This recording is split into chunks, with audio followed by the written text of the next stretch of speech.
삼손은 몇 가지 점에서 굉장히 특별합니다. 삼손은 이전의 사사들이 성인이 된 후에 이렇게 하나님께서 사사로 부르시는 그런 일이 있었는데, 삼손은 하나님께서 그 부모에게 이미 사사를 잉태할 것이라는 것을 알려줍니다. 태에서부터 구별된 그런 사람, 나실인으로 기르라고 하셔서 그렇게 삼손은 자라갑니다. 또 삼손의 이야기 분량은 전체 12사사 중에서 가장 깁니다. 우리가 이번에 그 시리즈 설교로 이 사사기 말씀을 나누면서 온니엘, 에훗, 드보라, 기드온, 입다, 그리고 이제 사사까지, 삼손까지 이렇게 나누게 되는데 6사사를 보는 거죠. 나머지 사사 12명 중 나머지 6사사가 한 두세 절 정도씩 이렇게 소개가 되고, 기드온이 특별히 그 중에 많았어서 3장으로 소개가 되었습니다. 근데 삼손은 13, 14, 15, 16장 무려 4장에 걸쳐서 출생부터 죽음까지가 다 자세하게 비중 있게 소개되고 있습니다. 그런 중에 가장 중요한 특징 하나를 우리가 만나는데, 이 특징이 우리를 좀 당황스럽게 합니다. 그게 13장 24절 말씀인데, 그 여인이 아들을 낳음에 그의 이름을 삼손이라 하니라. 그 아이가 자라매 여호와께서 그에게 복을 주시더니 했습니다. 여기서 이제 혼란이 생기는 거예요. 우리가 삼손이 머리가 길고 힘이 세고 그런 것을 알고 있지 않습니까? 그런 것으로 유명하지만 그가 온전한 사사가 되지 못하고 마지막에는 눈까지 뽑히는 그런 그 아픔을 겪습니다. 근데 이거 하나님의 복과 이것을 어떻게 조화시켜서 볼 수 있는지 그 부분이 어렵습니다. 교회 학교 시절 때 그 긴 머리와 그 막 힘이 센 것, 그런 것을 상상하면서 말씀을 들을 때 참 즐거웠는데, 삼손은 굉장히 생각보다 문제적인 그런 인물입니다. 우리 좀 난해한 말씀의 이해를 통해서 하나님의 어떤 섭리와 우리의 인생의 좀 더 깊은 차원을 이제 깨닫고자 하는데, 깊은 이해는 이해가 어려운 지점을 넘어설 때 주어지지 않습니까? 우리 삼손에 대해서 말씀 나누면서 이번 주에 들릴라라는 여인과 만나기 전까지의 삼손, 그 다음에 다음 주에 들릴라와의 만남 이후로 이렇게 나누어서 보고자 하는데, 삼손을 보면서 삼손에게서 나를 비추어 보고 우리네 인생을 잘 이 말씀 가운데 비추어 보는 가운데 우리의 이해가 깊어질 수 있기를 바랍니다.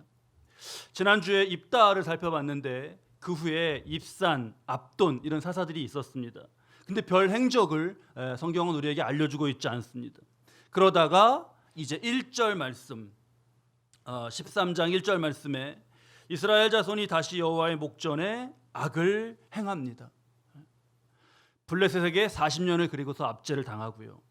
하나님은 사사기 속에서 나오는 마지막 사사를 이때 준비하셔요. 2절 소라 땅 단 지파 마노아의 가정을 통해서입니다. 이 가정이 아이가 없었는데요, 여호와의 사자가 나타나서 아이를 갖게 될 것을 알려줍니다. 그러며 이스라엘을 블레셋으로부터 구원해낼 그런 일을 위해서 구별된, 그런 일을 위해서 하나님께 바쳐진 나실인으로 기르라고 그렇게 말씀합니다. 나실인, 세 가지를 금하면서 구별해서 길렀죠. 첫 번째, 포도주, 독주를 가까이 하지 않는다. 두 번째, 사람이나 짐승의 사체, 그 시체를 가까이 하고 만지거나 그러지 않는다. 세 번째, 머리를 자르지 않는다. 이 세 가지였습니다. 나실인의 서원 속에서 아이를 낳아서 길렀고, 그가 24절 말씀인데 그 아이가 자라매 여호와께서 그에게 복을 주시더라. 이렇게 이제 쭉 출생까지의 이야기는 이어집니다. 나실인이면서 하나님의 복을 받은 인생인데, 그런데 성인이 되면서 문제가 생깁니다. 14장 1절 말씀이에요. 삼손이 딥나에 내려가서 거기서 블레셋 사람의 딸들 중에서 한 여자를 보고, 한 여자를 보고, 여기가 바로 문제가 생기는 지점입니다.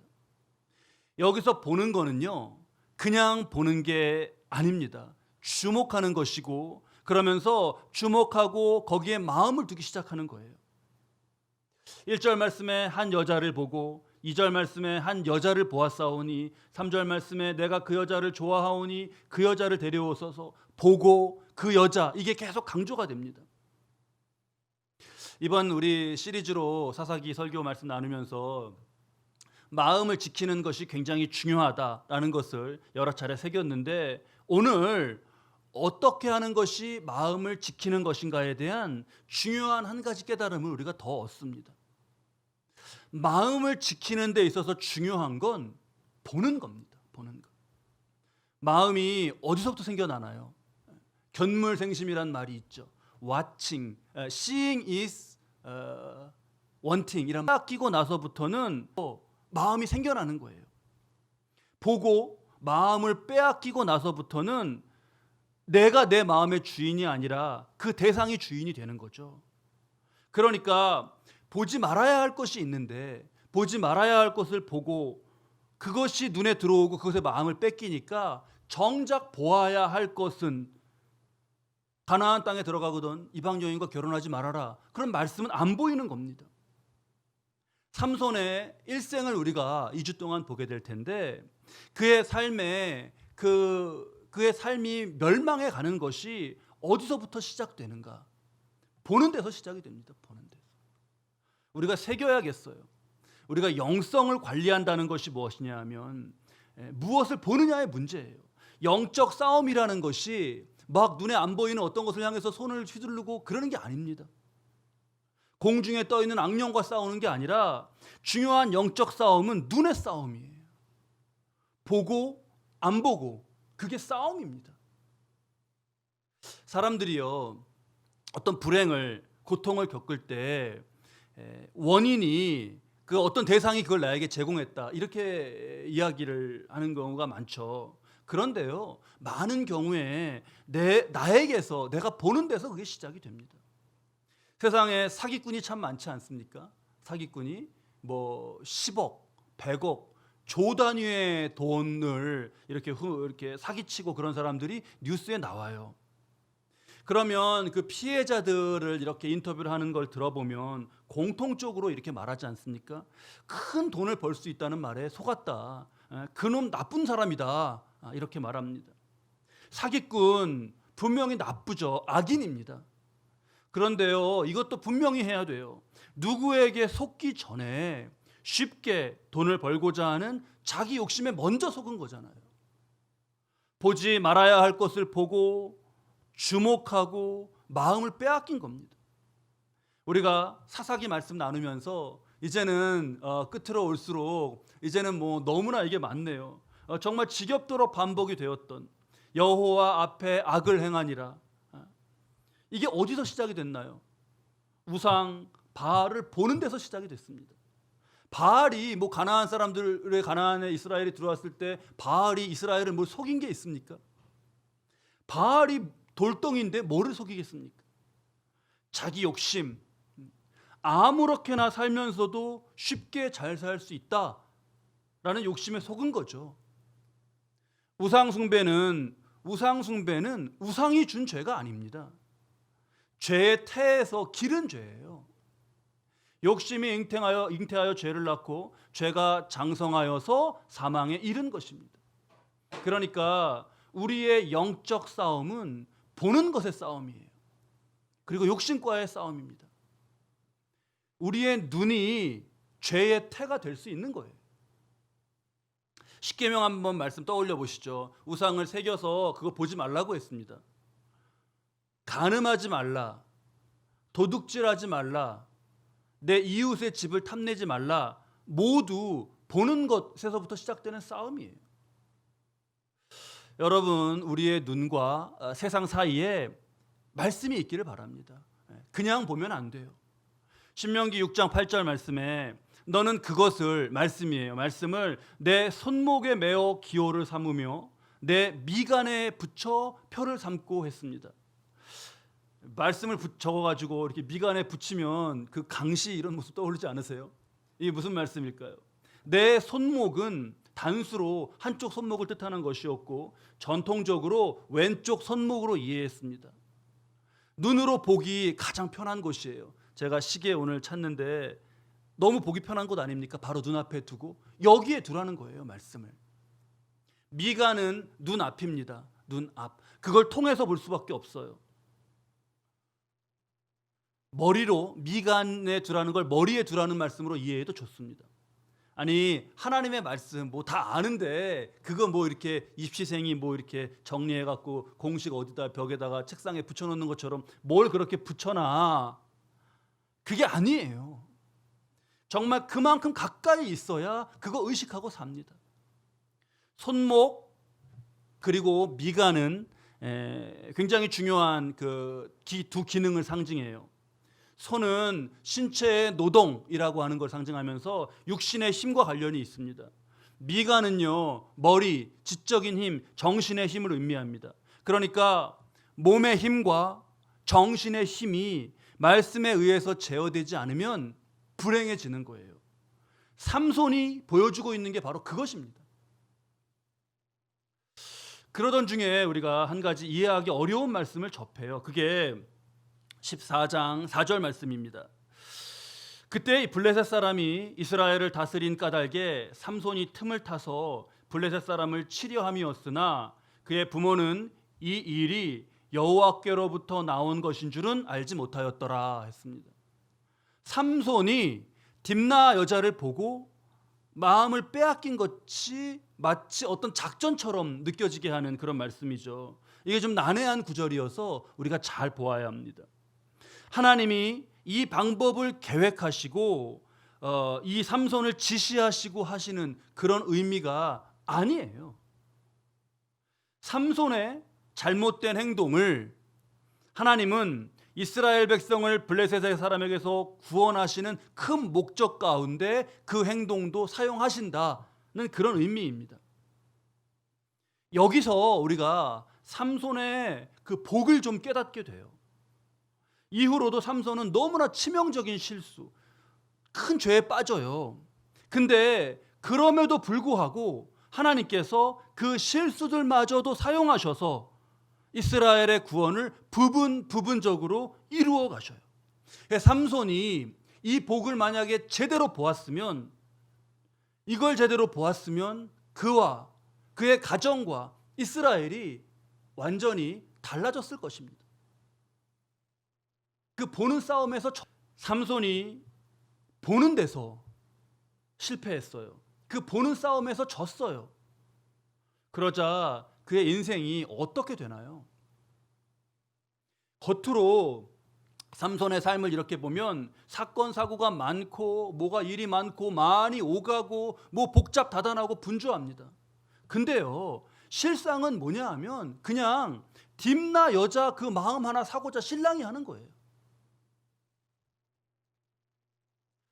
딥나로 그렇게 분주하게 오가면서 지금 바쁘게 움직여가고 있는 이 삼손이 하고 있는 거, 딥나 여자 마음 하나 사고자 하는 겁니다. 딥나 오가는 길에 유명한 사건이 벌어졌죠. 오늘 우리 읽은 말씀이에요. 14장 5절 말씀 보면 그 딥나의 포도원에서 젊은 사자를 만납니다.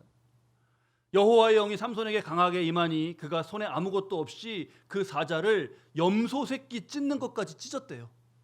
사자를 염소 새끼를 찢는 것 같이 찢었답니다.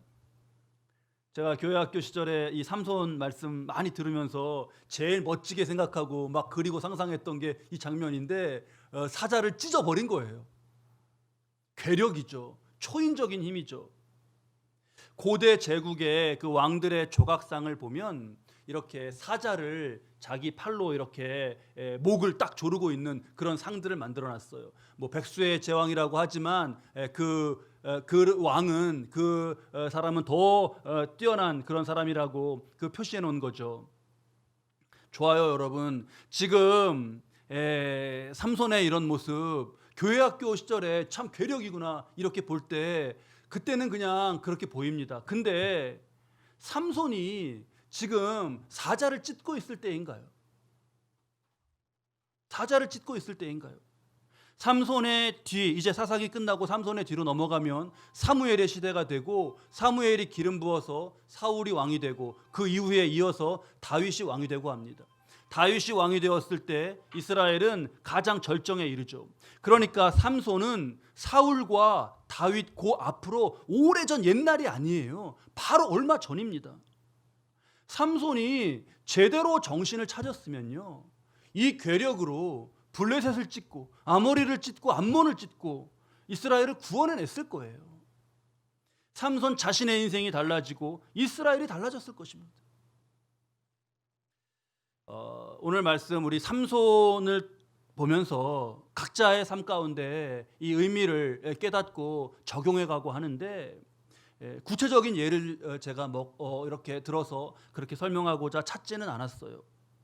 그런데 우리가 다 알지 않습니까? 지금도 얼마나 많은 가정이 남편, 아내, 보지 말아야 할 것을 보는 그 보는 싸움에서의 진 것으로 인해서 가정들이 고통을 겪는지 모릅니다. 아이들도 그렇죠. 아이들도.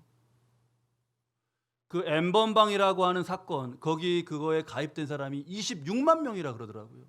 믿어지지가 않는 숫자 아닙니까? 불행, 행복이요, 보는 데서 갈라진 거예요. 그런 중에도 복이 임했습니다, 삼손에게. 그런데 이게 복이구나라는 것을 알고 그게 복되게 해야 하는데 못 알아봐요. 왜죠? 하나님이 보지 말라고 하신 것에 눈이 길들어 버리면요, 하나님의 복을 못 알아봅니다. 그러면 복을 그냥 낭비하게 돼요. 사자를 찢었던 삼손, 얼마 후에 다시 그 길을 지나가다가 자신이 죽인 그 사자의 시체에 그 벌떼가 있고 꿀이 있는 이상한 장면을 봅니다. 그래서 그거를요 맛보고 부모님에게도 막 갖다 주고 그런 일이 있었어요.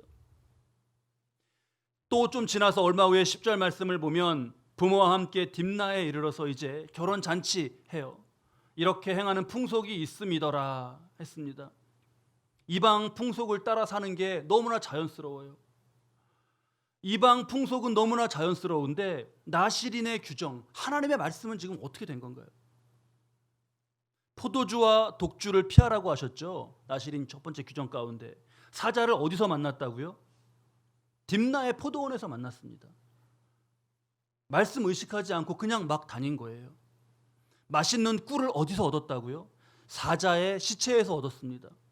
시체 접하지 말라신 말씀 그냥 전혀 의식하지 않고 돌아다니고 있는 거예요. 꿀은 좋은 거죠. 꿀은 좋은 겁니다. 요즘에 아이들이 쓰는 말 중에 이렇게 좋으면 꿀이다라고 얘기하더라고요. 배웠어요. 꿀이에요. 뭐 꿀이다 이렇게 말하더라고요. 그 재밌는 거, 더 재밌는 거는 꿀잼이다 이렇게 말하더라고요. 근데 재미, 꿀만 보면 안 되는 거죠. 그 꿀이 담긴 그릇, 그 꿀이 담긴 상황을 봐야 됩니다. 삼손이 그걸 분별하지 못해요. 삼손이 그걸 분별하지 못한다는 것은 삼손에게 나실인의 말씀이 없다는 의미가 돼요.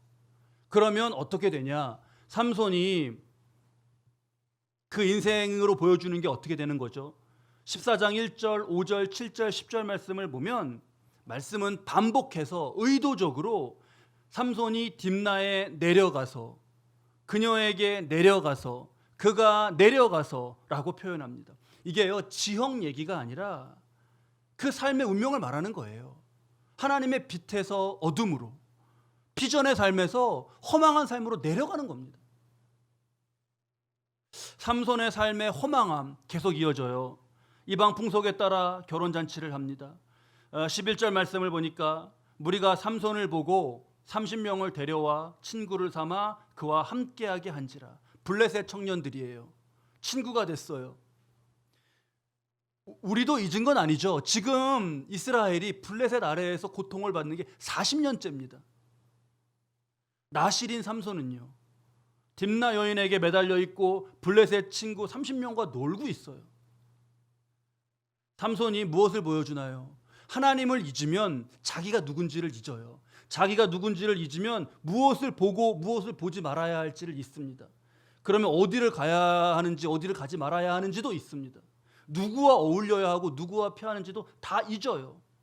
다 있습니다. 그냥 눈에 좋으면 받아들이는 거예요. 잔치 중에 삼손이 친구들에게 수수께끼를 냈습니다. 14절 말씀. 먹는 자에게서 먹는 것이 나오고 강한 자에게서 단 것이 나왔다. 이거 뭘 맞추라는 거죠. 이거 맞추면 베옷 30벌, 겉옷 30벌을 맞추면 주고 못 맞추면 너희가 나한테 내놔라, 이렇게 한 겁니다. 보통 고대 사회에서 정치, 경제, 사회 한 공동체를 다스려가는 이러한 거대 담론이라고 말하는 것들이 남성의 몫이었고, 여자들은 그것으로부터 소외됐다라고 생각할 때 그때의 일이 그때의 수수께끼는 그러한 여자들, 아이들의 놀이 차원의 일이었어요. 지금 삼손이 어느 차원까지 내려간 겁니까? 먹는 자가 사자예요. 사자에게서 먹는 거, 꿀이 나왔다는 거예요. 강한 자, 사자에게서 나온 거, 단 것이 나왔다는 거예요. 꿀이 나왔다는 거예요. 답이 뭔가요? 그러니까 사자와 꿀이 답이에요. 삼손이 자기 경험으로 낸 수수께끼예요. 이걸 누가 풀 수 있겠어요? 저희 둘째 딸 서영이가 지금 8살인데 딱 6살 때입니다. 2년 전에 애들이랑 놀아주면서 퀴즈 같은 거 많이 하고 하는데, 뭐 거북선 만든 사람이 누구게? 그러면은 큰딸이 이제 이순신 그러면서 막 맞춰요. 그러니까 6살 때 둘째가 그 셈이 나갔고 막 언니는 맞추는데 자기는 모르겠고, 그러니까 내가 이제는 자기가 문제 내겠다고 그러면서 퀴즈 내겠대요. 그래서 내봐 그랬더니 뭐라 그러냐면 내가 좋아하는 색깔은 무슨 색이게? 그러더라고요. 그때 그래서 한참 웃었습니다. 이런 거 문제 내고 지금 이렇게 수수께끼 놀고 있는 이 삼손을 어떻게 봐야 할까요? 성경학자들의 의견이 갈려요. 좋게 보면, 그 중에서 아주 좋게 보면 블레셋이 맞출 수 없는 문제를 내고 그들에게 베옷 30벌, 겉옷 30벌을 취할 빌미를 찾겠다는 거예요. 그걸 못 내놓으면 그들을 이제 치겠다는 그런 빌미를 거기다 두었다는 거예요. 좋게 봐줘요. 그런데 좋게 봐줘도 삼손이 지금 이럴 땐가요? 한번 여러분 기드온 떠올려 보세요. 기드온. 포도주 틀에서 숨어서 밀 타작하던 그 기드온, 하나님이 함께하게 하신 그 300명과 함께 미디안 연합군 얼마를 물리쳤나요? 13만 5천 명이었어요. 드보라 기억나시죠? 여선지자, 여자라고 하던 그 고대 사회 때 여선지자 드보라가 철병거 900대와 싸워서 이겼습니다. 어느 사사보다 힘이 센, 모든 사사들 힘 더한 것보다 더 힘이 셀 지금 삼손이 이러고 있는 모습이 안타까운 거죠. 블레셋 청년들은 수수께끼를 맞춰야 되겠는데 모르겠으니까 딥나 여자를 막 위협을 했고, 딥나 여자는 또 삼손에게 가서 답 알려달라고 울고 매달립니다. 삼손이 딥나 여자의 눈물에 시달려요. 이스라엘 민족의 눈물이 아니에요. 한 이방 여자의 눈물 앞에 그냥 있습니다. 결국 답을 알려주죠.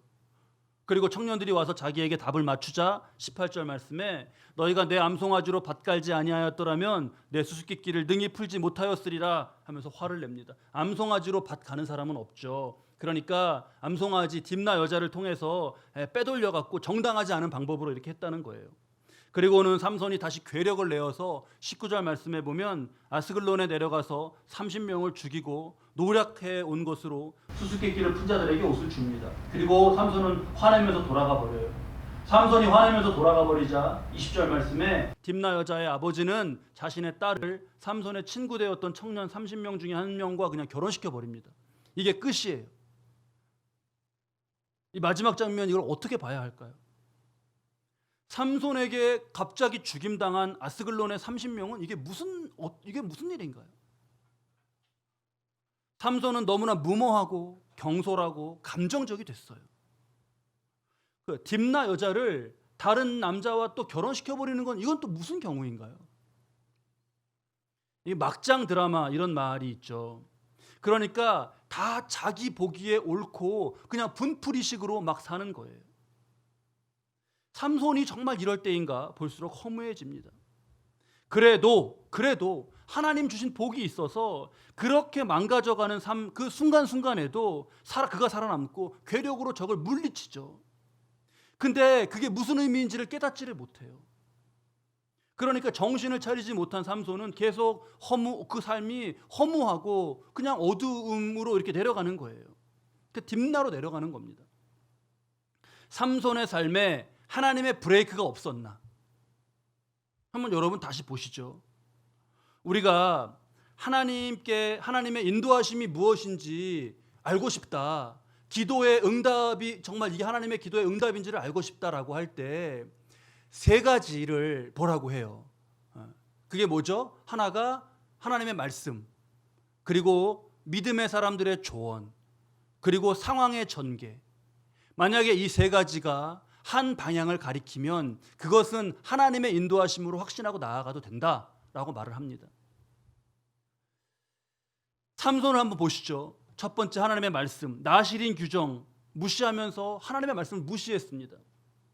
믿음의 사람들이었던 부모의 조언, 반대, 그것도 무시했습니다. 삼손이 젊은 사자를 만났죠. 다시 한번 떠올려 보셔요. 그게 어디였죠? 딥나의 포도원이었습니다. 왜 거기서 사자가 나왔을까요? 포도원, 포도를 기르고 포도주를 만드는 곳이었어요. 나실인의 규정을, 하나님의 말씀을 무시하고 막 삼손이 나아가면서 할 때, 더 나아가면 안 될 때 사자가 나타나서 으르렁거렸습니다. 이게 그냥 일어난 상황이 아니죠. 말씀을 어기려고 할 때 부모가 그리고 사자가 막습니다. 사자를 찢는 그 괴력보다 더 중요한 게 뭐냐면 이게 무슨 의미인가를 분별하는 거예요. 삼손은 나실인 규정을 어기는 순간 앞길을 막고 으르렁거렸던 사자를 진지하게 생각했어야 합니다. 사자의 주검 속에서 꿀을 본 거는 그건 어떤가요? 8절 말씀에 보면 그걸 만나는 게 어떤 장면이냐 하면 그 여자를 맞이하려고, 딥나의 여자예요. 딥나의 여자를 맞이하려고 다시 가다가, 딥나로 가다가 돌이켜 그 사자의 주검을 본즉합니다. 딥나 여자와의 결혼식하는 그 프로세스를 진행해 가려고 가던 길에 어떤 사정이 생겨서 이게 막혀서 돌아가는 길이었어요. 상황이 막혔을 때 마주친 사자의 그 시체, 그리고 말도 안 되게 무슨 시체 속에 어떻게 꿀이 있을 수가 있어요. 그 경고였던 거죠. 삼손은 그때 더 진지했어야 됩니다. 막힌 게, 가로막은 게 그의 길을 인도하는 거였어요. 우리 삼손에 대해서 오늘 쭉 정말 그 이야기를 나누었습니다. 하나님 삼손을 통해서 오늘 내게도 말씀하세요.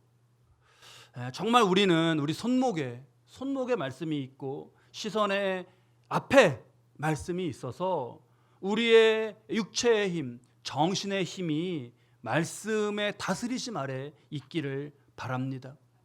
믿음의 사람의 조언, 그 말씀의 사람의 지혜로운 조언이 우리 삶 가운데 풍성하고 그걸 들을 귀가 우리에게 있길 바랍니다.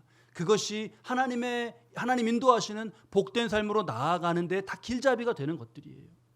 상황 속에 두신 하나님의 길을 보고 상황 속에 놓인 브레이크도 잘 분별하는 그런 영성이 우리에게 있기를 바랍니다. 보지 말 것 보지 않고 봐야 할 것을 봐야 하는 거죠. 영성은 고상한 어떤 성품을 이야기하고자 하는 게 아닙니다. 영성은요, 내 삶을 복과 기쁨으로 채울 것인가, 아니면 고통과 허무로 채울 것인가, 살갗에 닿는 그런 현실을 결정하는 그런 중요한 일에 대한 것을 말하는 것이 영성이에요. 성경은 끝까지 이 여인의 이름을 말하지 않아요. 딥나 여자라고 칭하고 그 여자라고만 말합니다. 이방 여인인 것만 계속 강조해요. 이스라엘 민족을 고통 속에서 이 민족을 다 구원해낼 그런 그 자가 자신이 딥나 여자 품 속에서 고통을 겪으면서 자신의 삶 하나조차도 건져 올리지 못하고 있어요. 안타까운 삶, 이 안타까운 모습 보는 데서 시작이 됐습니다. 이 말씀 우리에게 중요한 도전이 되고 삶에 중요하게 우리가 적용하며 살아갈 수 있기를 바랍니다. 우리의 삶의 자리에서 딥나는 바라보지 않고, 정말 거기는 눈길조차 두지 않고 말씀을 따라 살며 하나님 주시는 복을 차곡차곡 정말 쌓아가는 그런 복된 인생 저와 여러분 되시기를 주님의 이름으로 축원합니다.